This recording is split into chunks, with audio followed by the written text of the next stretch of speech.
Hello all and welcome back to the channel. Today I'm going to do something a little different. I was fortunate enough to see an early screening of the live action How to Train Your Dragon, and I figured I'd share some of my thoughts.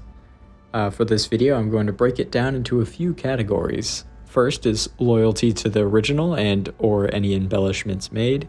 Second is the characters and the dragons. The third is the movie experience, and lastly, should you watch it? Now, without further ado, let's get started. This movie is very much the same film as the original.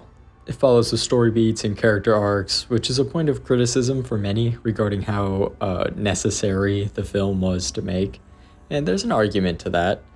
But as we all know, the first film is the best of the trilogy, so perhaps some loyalty isn't too bad, am I right? But in all seriousness, there are some differences. This movie is a little longer and uses that time to add some extra scenes to the film that let you stew in that world a little longer than the quicker paced original movie did. Perhaps the most noticeable change is a tonal one, and beware mild spoilers for some things, but this is a more serious version of Berk, and with it there are some jokes removed and replaced with world building. For example, Gobber's line about packing his undies for the dragon nest raid and Stoic's threat that all who stay will look after Hiccup are replaced with Stoic rallying his people about their purpose as dragon slayers after a particularly crushing defeat by the dragons has the tribe's morale at an all-time low. He mentions a worldwide scourge that extends even down to the Silk Road, which brings some historical flavoring in there, which I thought was pretty cool. An oracle reading by Gothy, who looks very much like a Viking mystic, very interesting, determines that they will find the nest by winter, and they set off.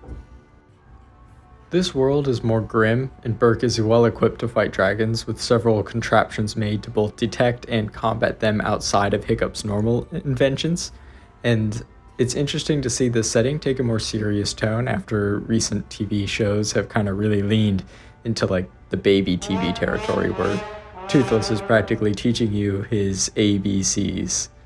But the dragons in this movie are kind of brutal, which leads me to point number 2. I am re-recording this segment, and I have multiple times at this point because there's just so much to say about the creature design angle. As a creature designer, I notice a lot of things and have different opinions on different things about, various movie monsters, and as How to Train Your Dragon is so close to both my and many other hearts. There's no shortage of things to say about that angle of this movie. Now, of course, everybody has seen the designs by now. It's no point talking about how they're different, except for, maybe a few things. But there's a trend in live action films where the creature design tends to leave a lot to be desired. There's almost a insistence that the more sanded down the edges of the silhouette of the creature is, the more realistic it is. And I could understand for a big CGI animal having it be a little more conservative in its appearance can lead to a subconscious sense of reality. I can get that. Kind of like how the original Jurassic Park, they kind of bathed them all in darkness to hide the early CGI. But CGI is so advanced now, and everything's backlit and overly bright, and yet at the same time with not enough lighting, which is, something a lot every movie has nowadays, and this one too, a little bit. But you can go a little wilder with it. I think the cartoon designs, part of their charm was just how exaggerated they really were. And they were, kind of to a point almost. Like, one of my favorites, The Monstrous Nightmare. I never liked its sort of snail eyes that sat on top of its head, same with the Gronkle. But, that's part of the charm. And similar to a crocodile, I believe they could have emulated that look of these high orbitals on top of the heads of the creatures. I've seen so many fan edits and so many fan designs that do it just like that. I've done it myself. But especially, let's talk about the Gronkle. It looks like a hippo, which is cool, but it's missing all the bumps. The bumps are what make the animal, and I think that's a very realistic thing to add to the animal. The Ankylosaurus, you look at that. Sanding it down does not make it more realistic. Same with that sort of pug face. I think if any dragon needed the tusks, it's that one. I've actually done a fan edit myself where I've drawn in how it would look with tusks and how it would look with the sort of vertical eye placement. You tell me which one looks better. I don't know. I think they both bring something to the table. But the live action, it's cuter, and I suppose that's the idea. I like how Meatlug, gets a little personality she has it in the original too, but she's like, trying to escape the cage and all that. That was pretty cool. But aside from that, it just looks like a little slug dragon. It's fine when you're watching the movie as an audience member, but as a creature designer, there's a few notes in there. I was never crazy about Gronkles in general though, so, take that with a grain of salt. Then you get, the likes of the Natters, and I think they're one of the strongest live action designs, no doubt. They stomp around pretty cool, very heavy, very tangible. And she feels very ferocious in the ring. She does a little more sort of crazy predatory chasing and fighting Astrid and all that. But those tusks, those forward jutting tusks, like the teeth on all these dragons are very subdued, as you've all seen. You can add crazy teeth to a creature design. In fact, a lot of real life animals have been crazier. So I don't understand this fear of making sort of whimsical, bizarre creatures realistic using the existing animals on our planet, because nature is the best creature designer. I mean, look at a hippo's tusks. That would have been perfect for the Gronkle. Or like, I don't know, anything relating to a parrot for the Natter. Just make his teeth bigger, make the eyes are fine, but I guess you can make them bigger. Anything, I don't know. There's a way to go about it. I sound kind of dismissive, but and I did enjoy it for a little, thing. I enjoyed this movie as an experience in the theater, but I'm just talking creature design. I'm kind of rambling at this point. But, Monstrous Nightmares, where they have aura in the original and they have aura in this one too. I think the lack of, this is my personal opinion again, but lack of snail eyes helped them feel a little more ferocious than their first counterpart. But at the same time, it's just a crocodile face. And I think they always intended it to be a crocodile face, but the cartoon sort of steers away from that just by being so stylized. It's a stylized crocodile face in the cartoon. And I think that I read that somewhere in a developer note, but the new one is, it's just a crocodile, and you almost wish it had the crazy teeth of the original.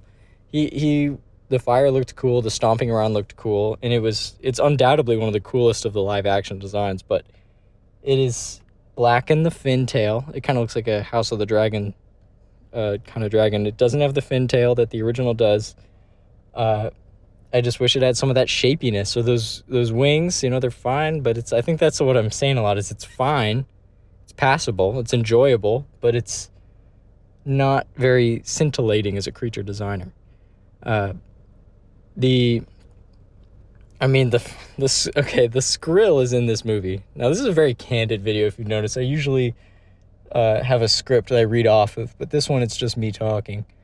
But the Skrill, I tried to like it, and I hate to turn this into a complaining fest, but it's like the Skrill has this fat kind of body and these tiny wings where the membrane cinches up in the armpit, kind of like the House of the Dragon type. And it shows up a lot in the movie. It's crawling around rocks. There's one at Burke at the very end, like a nice Skrill. There's they're flying around in the background, but they don't look very ferocious.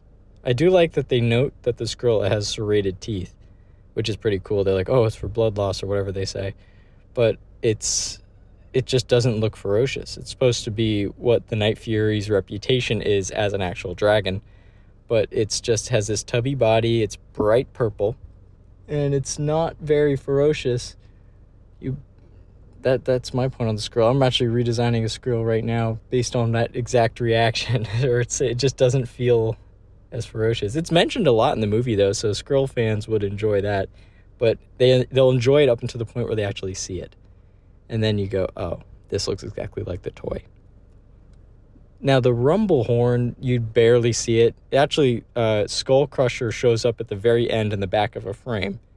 And so they kind of retcon the sort of TV show origin for their meeting. But it's you barely get a look at it. So that one's kind of hard to critique outside the toy, but a toy that you see like on Twitter or something, it's, I don't know. It's hard to say exactly where that quality is versus it just being a poor quality toy. It's like it's okay. I like that it's not just bug plates, but it's still Rumblehorsn's just a cool design in general, but it's, I don't know. It just kind of lukewarm, it's fine. We're back at the it's fine, The Night Fury is, funny enough, I heard a lot of leaving the theater that Toothless was scarier here than he was in the original. And I know a lot of fans of the original kind of like to take screen caps where he's snarling in the first movie, where he looks kind of like cat-like and intimidating. And I do agree with that. They kind of puppified him as the movies went on. But I guess there is he's cute, but he's also kind of scary looking because he's cute and live action at the same time. There's a sort of uncanny valley where he snarls, and they gave him shark teeth, so the shark teeth come out, and it's kind of uncanny, and it's kind of a little spooky, so I heard a lot of that when leaving the theater. But, he's still likable as a character. It's Toothless, so as Toothless, you tend to have a soft spot for him already. He does have a different wing design and different membrane placements, where as a creature design, I would have changed them to just be the original. If you're going to make him so close to the original, you might as well just make it the original, instead of changing the length of the finger counts and giving him 5 digits instead of 6, which I think the Monstrous Nightmare has. You might as well just give him the 6 digits and give him his proportions back and give him his pattern back, honestly. But, he was okay.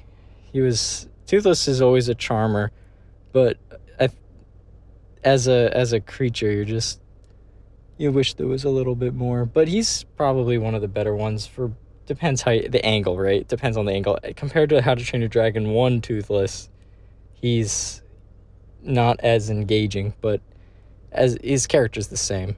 So it's like watching How to Train Your Dragon 1 Toothless with a realistic How to Train Your Dragon 3 Toothless rig, with a little different anatomy here and there. Let's see, who have I not covered yet? There's the Zippleback. I don't like two-headed dragons, so I kind of spaced out, but the Zippleback was interesting. They gave him a sort of more traditional dragon body compared to the lizard-like body of the original, which I think is a bit of a detriment.